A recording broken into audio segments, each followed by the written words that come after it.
Iowa Prep Sports Pick'ems Week 1. That's all I got. No, how you doing, everybody? Jeff Johnson, K.J. Pilcher, Jeff Linder for your favorite podcast. Actually, it's not a podcast. What do we call this? Videocast? Webcast. We know you watch because we hear it when we get the games wrong. So, welcome to another season of Prep Football, gentlemen. Let's do this thing, huh? Actually, you guys already did this thing last week, right? You each had a game. We were in the land of the South Iowa Cedar League last week. I was wondering where you were going. I was like, I missed something. I'm trying to remember. You were at Iowa Valley. I was at Iowa Valley. And the Tigers look good, apparently. Yeah, they looked pretty dominant against Collins Maxwell. No Baxter. By the way, sometimes you never know what you're going to get when you go to smaller communities, but Iowa Valley has a facility by the elementary school, I believe, or middle school. Yeah. But it is nice. It's really nice. It is a really nice facility, and kudos to whoever was running the pregame playlist. It was on par with probably the best round, awesome. I'd say. Pretty exciting, and tell you what, the Tigers kind of carried that in. Jumped on them early. I think, if I remember correctly, touchdowns on their first 3 possessions. Ben Smith, good playmaker.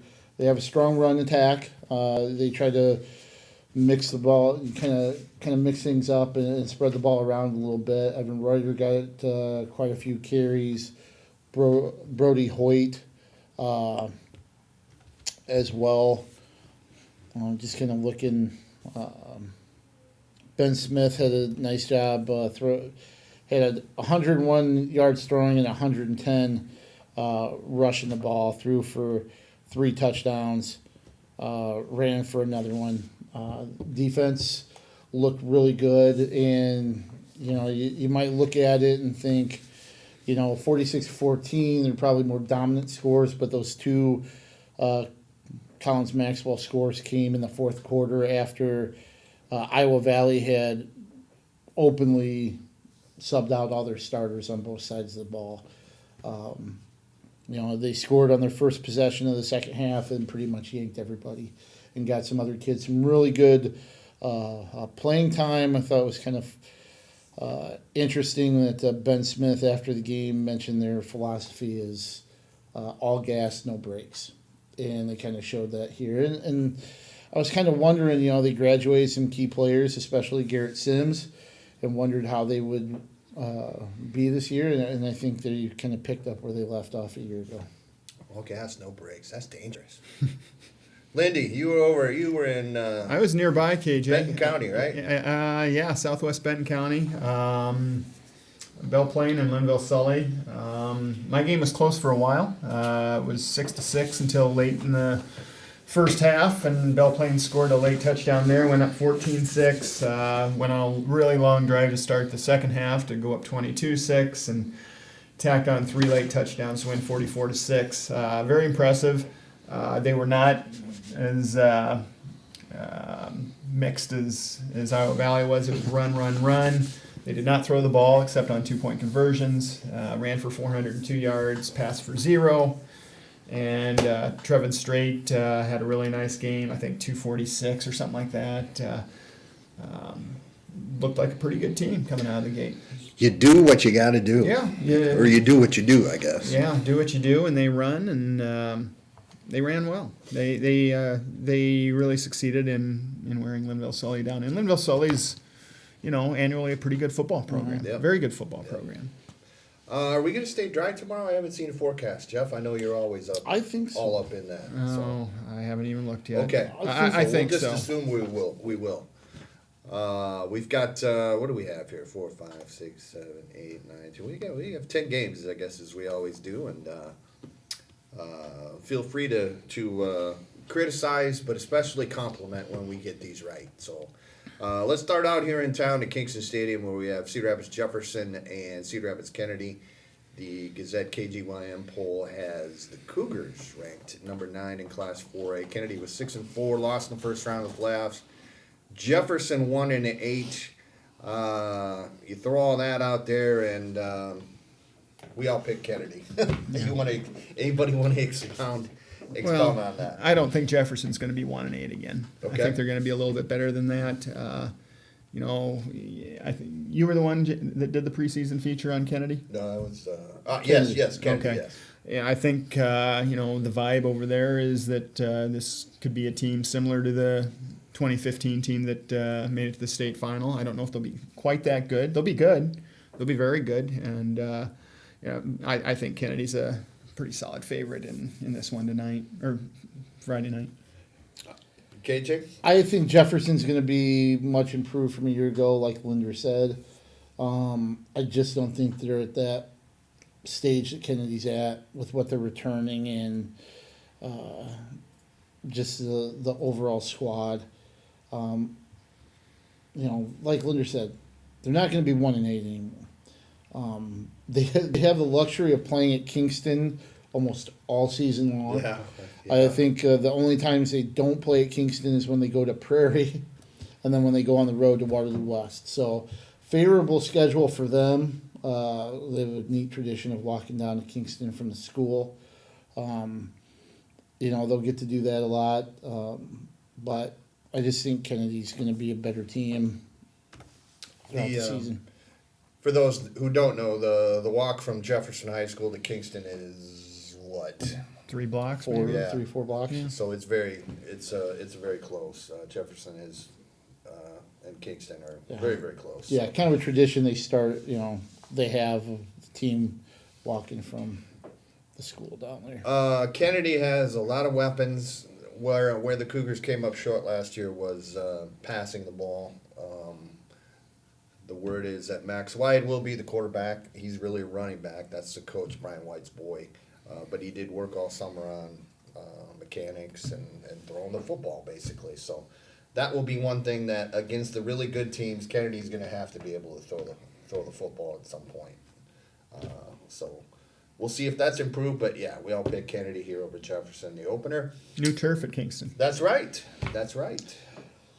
First one. Do they have the grass area done and open? I don't know. I think so.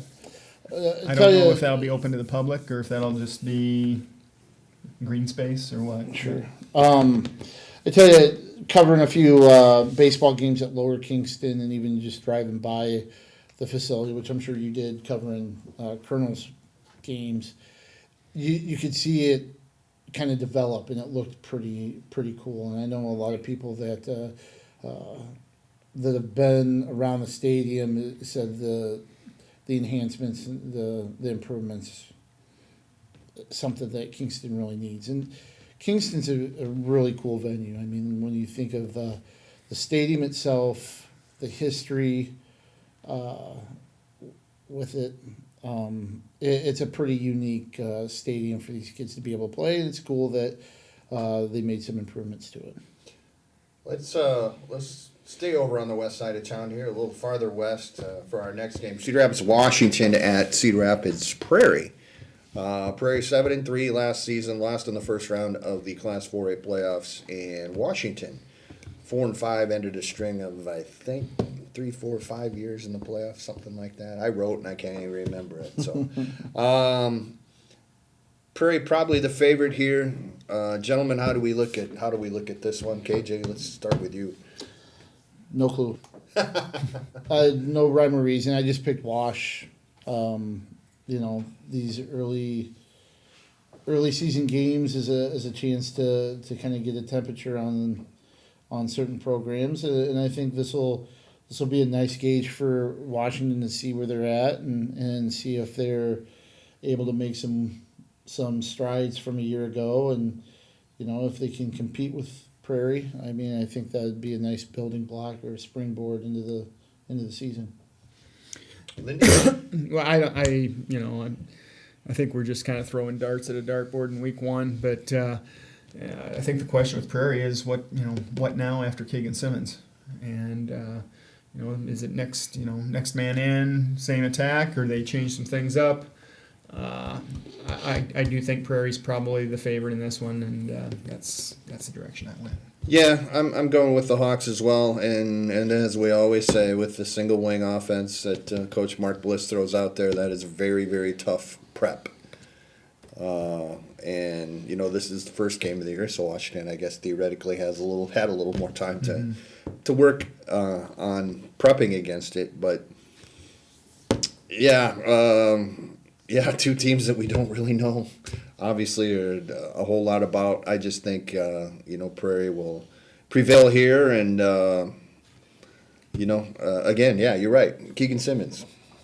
How do you replace the Keegan Simmons and a Jay Sandrig who transferred to Solon, who was a D1 or an FCS, I guess, level player as well. But also going with the Hawks.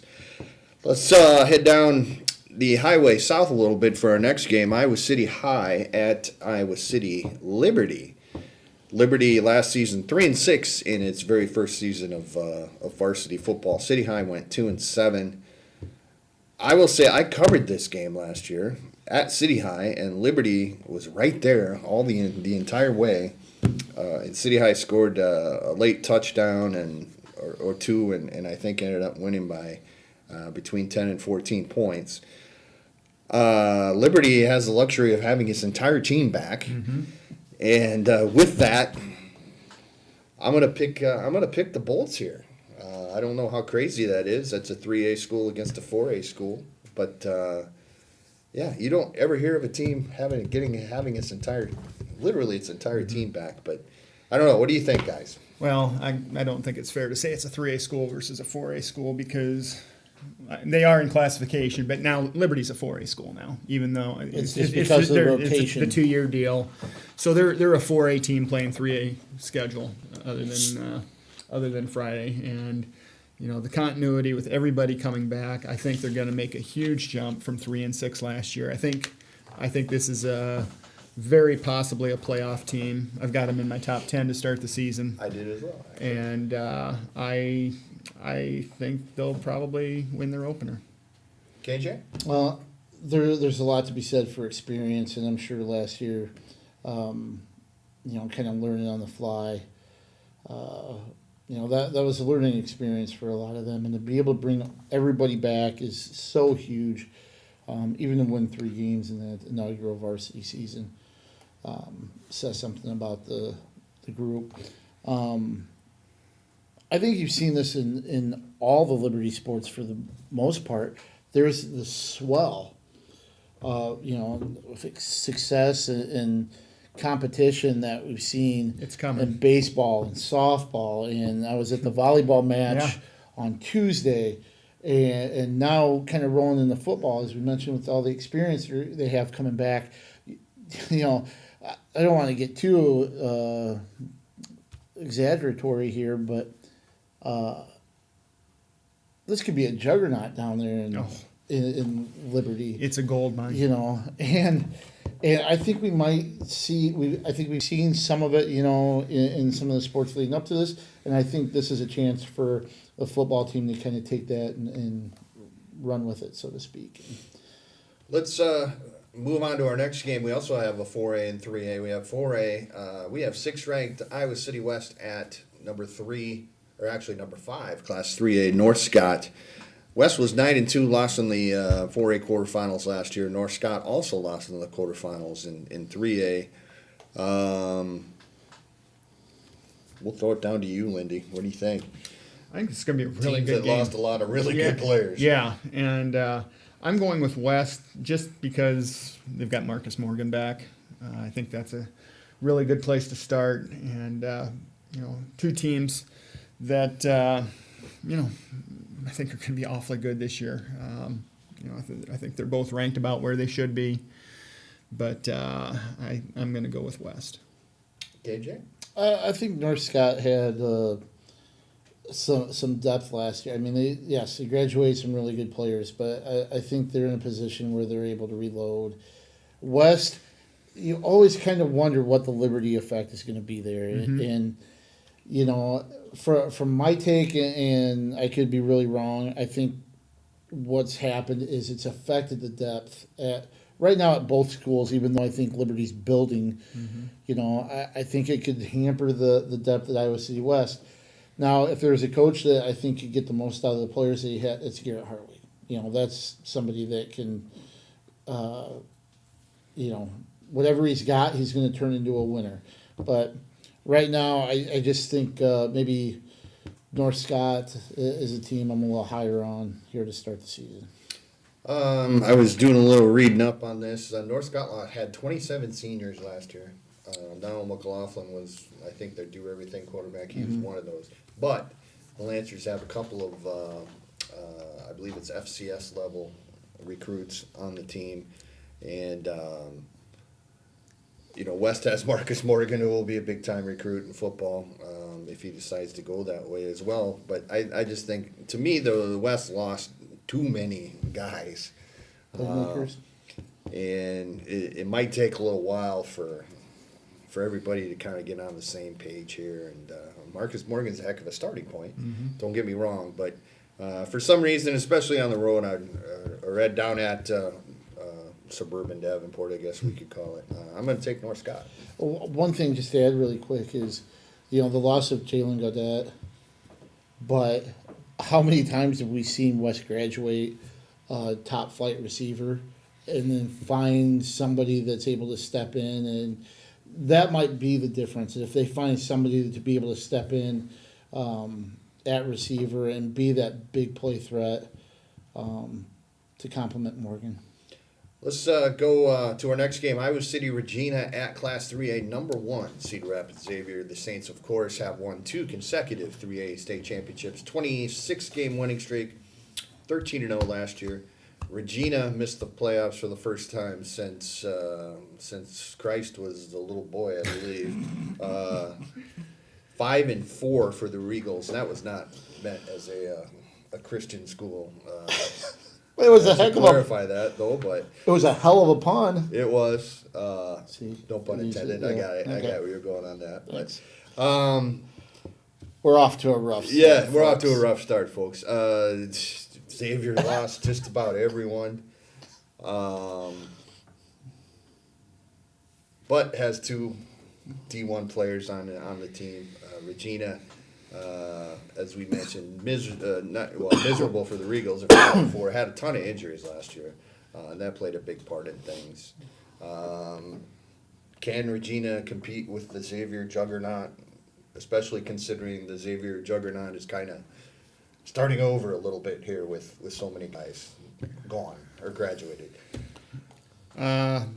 First game at Saints Field without the crown. That's right. I forgot about that. Have you been over there? I have not. Have you? I've the seen pictures it. I've seen look really, I've really seen it nice. from afar. It's beautiful, but it's Yeah. weird because you walk into the gate and it's flat.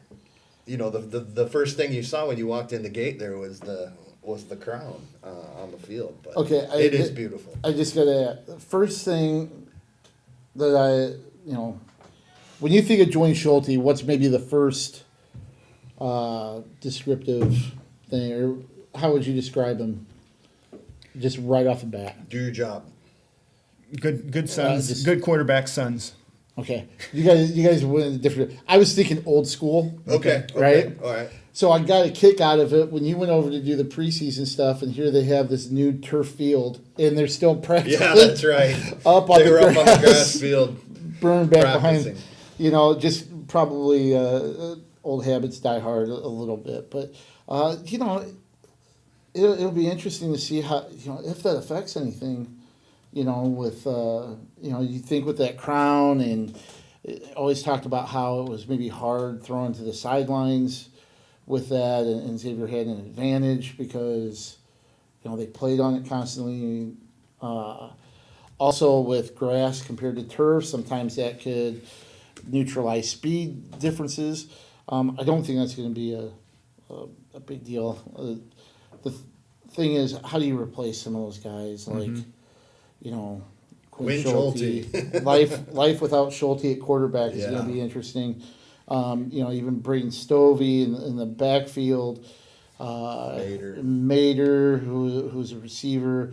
Bryson Bastion on the defensive side. They had a lot of key components, and they're going to be strong. I think Regina's going to be better than a lot of people might give them credit for. Like you mentioned last year, the injuries and everything. Another Cook at quarterback. Ashton's going to be a Cook, nice player. And he was banged up a lot last year. Yeah. So I think this game's going to be closer than a year ago, but I still see Xavier winning it, and it should be fun. What do you think, Jeff? I think Xavier wins the game. I think it's got to be kind of a breath of fresh air over there now. Just maybe not quite the expectations that have been there the last couple of years. Yeah. Now some new kids. A couple really good anchors to build around, but they don't come in my mind, into the season as a big heavy favorite. I don't think they're the favorite to win their district. I think Western Dubuque's a favorite, and maybe a little under the radar thing. I imagine they'll kind of enjoy and embrace that. Ethan Herkett, by the way, is one of the two guys that signed with Iowa, or will sign with Iowa. Committed. Linebacker. And a very muscular young man who just chiseled. And Josh Volk is the offensive lineman, and he blew his knee out late in their semifinal game last year and had surgery in late November. So don't know anything for sure, but maybe he won't be available right away. I don't know. I guess we'll find out tomorrow night. So, but yeah, I'm going with Xavier as well. I just think there's still a little too much depth there in 3A against 1A, and a couple of great programs. So, staying in town over at Marion, historic Thomas Park, Washington, Iowa at Marion. Washington was 6-3 last season, and Marion 4-5. Whose turn is it to start here? KJ, go for it. I went with Marion. Actually, I went with Washington. Sorry. I think I had Washington like at the bottom of my top 10 coming into the season. They returned some key players. Guys, I think quarterback. They returned with it Turner. At quarterback. So Marion, I think they might be kind of. You've got to replace Trevor Paulson. Yeah. You've got some guys to replace.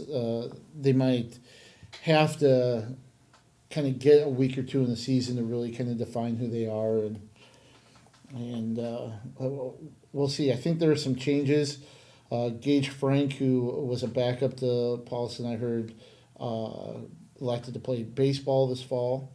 So I think you might see a little bit of a different style of offense, and it might take a little bit to get used to.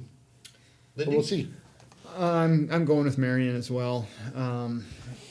Washington had the better record last year, but that did include a pretty lopsided loss to the Indians. 40-14. Yeah, I think the level of competition, Marion's level of competition, was quite a bit higher. I don't know why. I just think at this point, maybe home field has a little bit to do with it, but I think Marion's probably the better team right now. Though that's kind of what Jeff said is the reason why I'm picking Marion here. 40-14 in the opener last year kind of spoke volumes, and of course Trevor Paulson was a tremendous quarterback playing at a D2 school now, and going to have to find a replacement for him. But and the other reason I'm picking him is because I'm going over there tomorrow night to cover that game. I got a lot of grief last year from Coach Tim Lovell. Hi Tim, for picking against him last year, and they won going away. So I say that lovingly. No pun intended, loving. Never mind. Let's go to the annual. You need to pick up your pun game next week. Yes. The annual tire iron game, so to speak, here between Solon and Mount Vernon. Solon, we've got ranked number 3 in Class 3A. Against Mount Vernon, Solon 9-1 last year, lost in the first round of the 3A playoffs to Western Dubuque. Mount Vernon played the toughest schedule around. Will again this season, finished 5-4 and just out of the playoffs. We all know Solon's got a lot of firepower this season.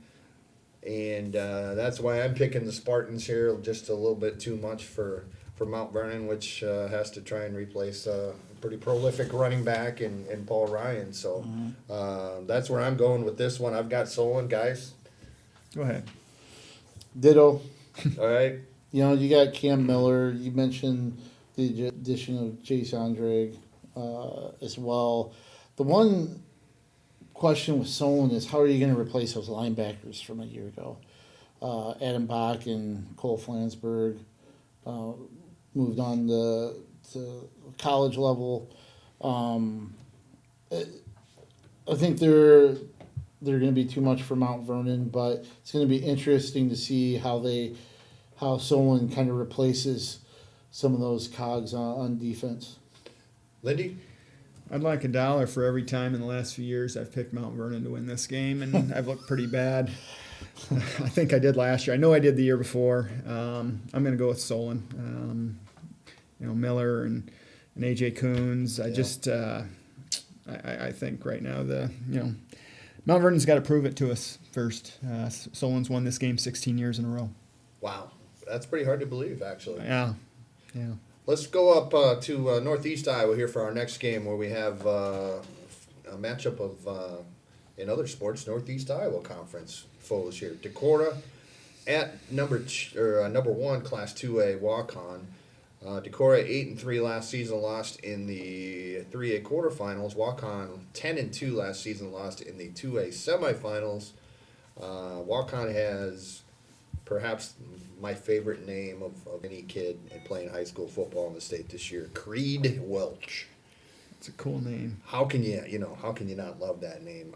They've got just about everybody back from last season's really good team, and a lot of high expectations. Decorah lost a ton of guys, but it's Decorah. Jeff? Walk-on stacked. Yeah. They're really good, and I think they're going to have a really big season, and I think it starts Friday with a win. KJ? Yeah, I was so impressed. I got to cover walk on, and towards the end of last season when they played against Algona, I believe in the state quarterfinals. They have a lot of weapons. I'm not so sure they're as good as the Hesse. I'm drawing a blank on the name. Weimiller. Weimiller. And that team didn't even win it all. Because Weimiller got hurt. Yeah. But, I think they're pretty darn close. And, this is a team that I think can do some really big things. I agree. Decorah's kind of rebuilding a little bit to add on to all this. So, Walk-On won this game, I believe, last year, right? No. Decorah won that game. 24-20. All right. My apologies, but a close game certainly. And I like the Indians here to win this game.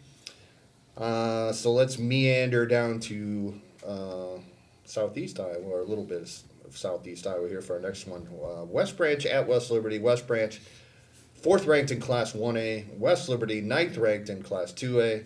West Branch 9-2 lost in the 1A quarterfinals last year. West Liberty was a semifinal team that finished 8-4. Lindy, let's throw it to you. Well, I think West Branch probably wins this one. They got the really good running back in Lukowski. West Liberty's program is really, really improved. I think they started 1-3 last year and got hot and covered their quarterfinal win over Benton Community, and their line was just terrific in that game. But it's a new year, and I think they're both going to have really good years. But I think West Branch is a potential state championship team in 1A, and I think they'll go on the road and win a competitive ball game. Pilcher? The only question mark really with West Branch is how they're going to replace Bo Cornwell. Quarterback, yeah. I think you've seen them be able to develop guys and really not drop off much. I would expect that to be the same. You got Lukowski back. You've got some weapons, and I think they're going to be good up front. You've got some talent up front as well, and I just see that being the difference. West Liberty is a team, I think like last year, where you could see a slow start. And remember they had that really almost kind of a turnaround loss, if you could even say something like that, against Solon, where, it was such a hard-fought game that Kevin Miller was even compelled to go down and tell those guys, hey, if you keep competing like that, there's special things in your future. And we saw that. You might see something like that too, where they kind of prove themselves a little bit early, even if it doesn't turn into W's, and be a much better team come week 8, week 9 in the postseason. Missing a really good quarterback in Feldman, right? Yep. And a really good lineman in Spencer Doffeld, who walked on to play for Iowa. So, though, and West Branch has a lot of really good returning players. And Jeff Bowie is a guy, lineman, junior, that's getting some Division I interest. Certainly, it could be a D1 signee. So that's a name out there for you folks to kind of pay attention to. I just like the Bears here and Butch Peterson. So one more game. Let's go over to Bellevue, almost out of the state here, for our final game. It's Class 1A, number 10 Bellevue, hosting Class A, number 5 Edgewood Colesburg. A couple of teams that had really good seasons last year. Edco was 10-2 and a semifinalist in Class A, and Bellevue 10-1 lost in the quarterfinals. Pilcher, I guess you're up. I just went with Bellevue. Edco had a breakthrough season last year where they had kind of some unprecedented success. You've got a couple really key players that you got to replace. In Preston Rochford and Ethan Stryker. How do you do that? I know you've got Parker Rochford, who's probably going to be a pretty key component. And even after, I think Preston Rochford got hurt late, got hurt in the postseason, and Edco really was able to power through without him. So maybe that's a sign that they'll be better. I just went with Bellevue, thinking maybe they have some key parts, even though they lost a really good player as well. Yeah. Lenny? Both teams are kind of a mystery. I mean, they both had breakthrough seasons last year, like KJ said. Not sure why. I went with Edco. I think maybe they lost a little less. I think their defense is still going to be really good. And if you've got a good defense, I think especially early in the season, you've probably got a pretty good chance. Yep, and that's kind of where I was going on this one. I have Edco as well. All the skill guys for Bellevue have graduated, so that's something. But the coach over there has done a great job kind of building that into a perennially good program. So, but I'm going with Edco here in this one. Real quick before we sign off, tomorrow night, gentlemen, where are you going to be, and how can the fans out there reach you, social media wise? JT Linder, I'll be at John Wall Field for Washington and Prairie. KJ? At KJ Pilcher, and I will be at Saints Field with Regina and Xavier. And I am at JEJE66 on Twitter, and Washington at Marion for me. We've got a bunch of games covering tomorrow night, so follow us, IowaPrepSports.com, thegazette.com. We'll have a ton of reporters out there giving you updates during games, and of course pick up a copy of the newspaper or get online and read our stuff. This is where the fun starts, boys. The first full week of high school football. Our second week. I'm just saying. Yeah.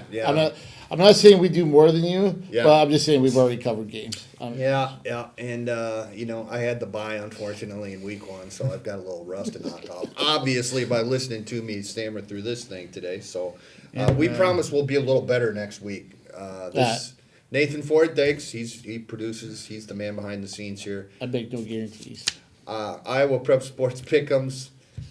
Thanks for joining us. We'll see you next week. Enjoy the games Friday night, everyone. Keep your head on a swivel.